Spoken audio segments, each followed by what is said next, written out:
আকাশবাণী থেকে রাতের বাংলা সংবাদ। আজকের বিশেষ খবর। বিরোধিতা করে পাপ করেছে কংগ্রেস। বিনামূল্যে রেশন ঘোষণা নির্বাচনী বিধিভঙ্গ নয়, দাবি প্রধানমন্ত্রী নরেন্দ্র মোদীর। রেশন দুর্নীতিকাণ্ডের কালো টাকা সাদা করতে মন্ত্রী জ্যোতিপ্রিয় মল্লিক মুড়ি মুড়কির মতো খুলেছিল শেল কোম্পানি। ইডির নজরে আরও 4। ফের ইডির তলব তৃণমূলের সেকেন্ড ইন কমান্ড অভিষেক বন্দ্যোপাধ্যায়কে। বৃহস্পতিবার সিজিও কমপ্লেক্সে হাজিরার নির্দেশ। আজ একাধিক কালী পূজার উদ্বোধন করলেন মুখ্যমন্ত্রী মমতা বন্দ্যোপাধ্যায়। আসছি বিস্তারিত খবরে। নির্বাচনী আচরণবিধি অমান্যের অভিযোগ উড়িয়ে দিলেন প্রধানমন্ত্রী নরেন্দ্র মোদী। মধ্যপ্রদেশে দামোদহে বিধানসভা ভোটের প্রচারে গিয়ে এ বিষয়ে কংগ্রেসের তোলা অভিযোগ প্রসঙ্গে কটাক্ষ করেছেন তিনি।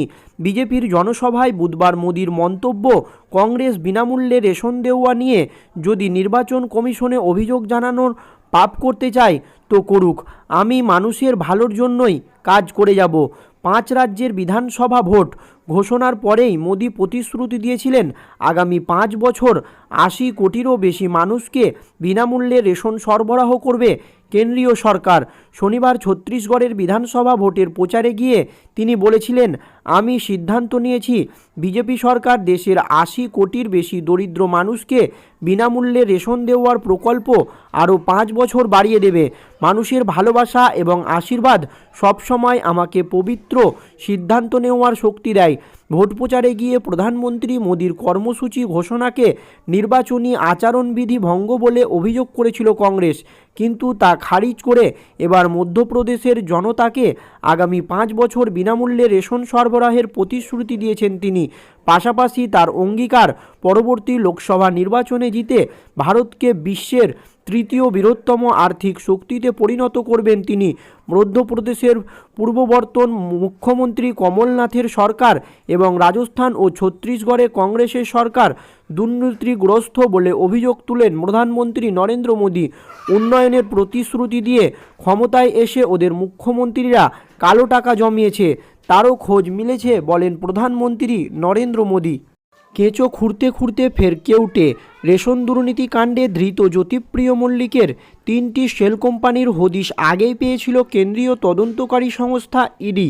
এবার গোয়েন্দাদের নজরে আরও 4টি নতুন কোম্পানি। ইডির দাবি, এই 4টি কোম্পানির ডিরেক্টর পদে নাম রয়েছে প্রাক্তন খাদ্যমন্ত্রী জ্যোতিপ্রিয় মল্লিকের প্রাক্তন অর্থসহায়ক অভিজিৎ দাস এবং তার স্ত্রী সুকন্যা দাসের।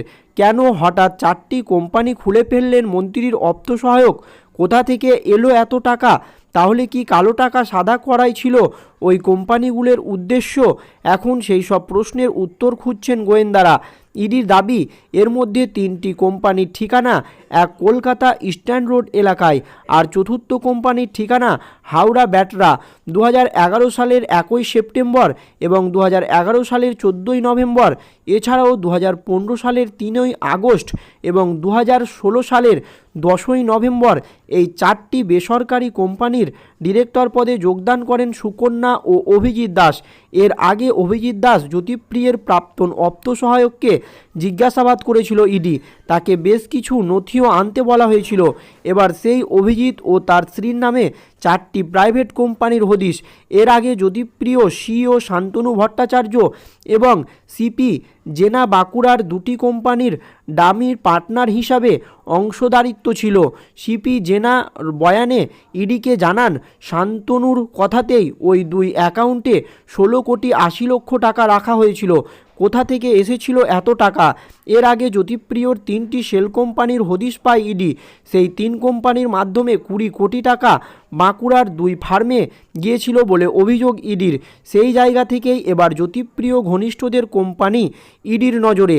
এই কোম্পানিগুলির কাজ কী ছিল, কাদের সঙ্গে ব্যবসায়িক সম্পর্ক ছিল এবং টাকা লেনদেনে কিভাবে হতো, এই সংক্রান্ত যাবতীয় তথ্য খতিয়ে দেখছে কেন্দ্রীয় তদন্তকারী সংস্থার ইডির আধিকারিকরা। ফের হাজিরার নির্দেশ তৃণমূলের সেকেন্ড ইন কমান্ড অভিষেক বন্দ্যোপাধ্যায়কে। ইডি নোটিশ পাঠিয়ে আগামীকাল অর্থাৎ বৃহস্পতিবার অভিষেককে হাজিরার নির্দেশ দিয়েছে। মঙ্গলবার রাতেই কেন্দ্রীয় তদন্তকারী সংস্থা ইডি এই নোটিশ পাঠায় বলে সূত্রের খবর। ইডির দপ্তরে আগামীকাল হাজিরা দেবেন অভিষেক বন্দ্যোপাধ্যায়। ইতিমধ্যে সিবিআই এবং ইডি তাকে তদন্তে জিজ্ঞাসাবাদ করেছে। তার পরিবারের সদস্যদের নোটিশ পাঠায় ইডি। তার স্ত্রী এবং ব্যক্তিগত অপ্তসহায়ককেও জিজ্ঞাসাবাদ করা হয়েছে ইডির তরফে। অভিষেক বন্দ্যোপাধ্যায়কে পাঠানো নোটিশ সম্পর্কে অবশ্য তৃণমূল কংগ্রেস নেতৃত্ব জানিয়েছে, রাজনৈতিক প্রতিহিংসা, কেন্দ্রীয় বঞ্চনা নিয়ে লড়াই করার জন্যই বারবার ডেকে পাঠানো হচ্ছে। বিজেপি নেতা দিলীপ ঘোষ জানিয়েছে, ডেকে পাঠানো আর নতুন কি, এজেন্সি তথ্য প্রমাণ পেলে ডেকে পাঠায়, এর সঙ্গে রাজনীতির কোনো সম্পর্ক নেই। গত 13ই সেপ্টেম্বর ইডির দপ্তর থেকে বেরিয়ে অভিষেক বন্দ্যোপাধ্যায় বলেছিলেন, এর আগে নিট ফল ছিল 0, এখন আবার 2 নম্বর কমে হয়েছে -2, অর্থাৎ নিট ফল -2। তবে গতই 20 মে সিবিআই যেদিন অভিষেককে জিজ্ঞাসাবাদের জন্য ডেকেছিল, সেদিন প্রায় 9 ঘন্টা 40 মিনিট জিজ্ঞাসাবাদ করা হয়েছিল তৃণমূল সাংসদকে।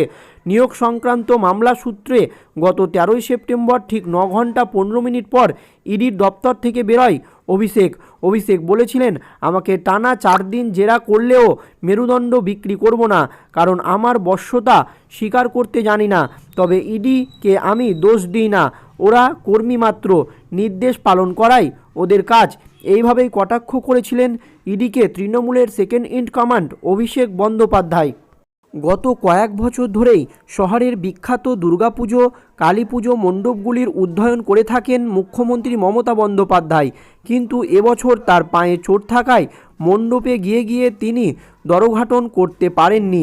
বিশ্রামে থাকাকালীন বাসভবন থেকে জেলার একাধিক পুজো ভার্চুয়ালি উদ্বোধন করেন মুখ্যমন্ত্রী মমতা বন্দ্যোপাধ্যায়, কিন্তু এখন তিনি অনেকটাই সুস্থ, নবান্নে যাতায়াতও শুরু করেছেন।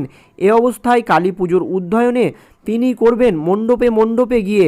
ফলে চলতি সপ্তাহ থেকে কালী পুজোর আবহে ঢের পেতে শুরু করেন শহরবাসী। আজ বুধবার রাজ্য মন্ত্রিসভার বৈঠক নবান্নে, সেখান থেকে বেশ কিছু গুরুত্বপূর্ণ সিদ্ধান্ত নেওয়া হতে পারে। এদিন বিকেলে মন্ত্রিসভার বৈঠক সেরে বিকেল থেকেই কালী পুজো উদ্বোধনে বেরোবেন মুখ্যমন্ত্রী বলে সূত্রের খবর। এবার তিনি সশরীরে মণ্ডপে গিয়েই পুজোর সূচনা করে দেবেন। কালী পুজো 12 তারিখ অর্থাৎ রবিবার, তবে বিখ্যাত মণ্ডপগুলি আগে থেকেই খুলে দেওয়া হবে দর্শনার্থীদের জন্য, আর মুখ্যমন্ত্রীর হাত ধরেই তার সূচনা হয়ে যাবে বুধবার। মুখ্যমন্ত্রী পুজো উদ্বোধনের জন্য ইতিমধ্যে প্রস্তুত মণ্ডপগুলি। বুধবার প্রথমে যাবেন তিনি এবং জনাবাজারে এন্টায়ালির তৃণমূল কংগ্রেস বিধায়ক স্বর্ণকমল সাহার পুজো বলে পরিচিত জনবাজারের পুজো, সেটা তিনি উদ্বোধন করবেন। এছাড়াও এখান থেকেই তিনি উত্তর কলকাতার গ্রিস পার্কের পুজো ও দিল্লির একটা বিপণীর উদ্বোধন করবেন। এরপর তিনি যাবেন শেক্সপিয়ার সরণি থানার উল্টো দিকে, সেখানে পুজোর তিনি উদ্বোধন করবেন। তারপর যাবেন ভেনসা ক্লাব, সেখান থেকে একাধিক পুজোর ভার্চুয়ালি উদ্বোধন করবেন মুখ্যমন্ত্রী মমতা বন্দ্যোপাধ্যায়।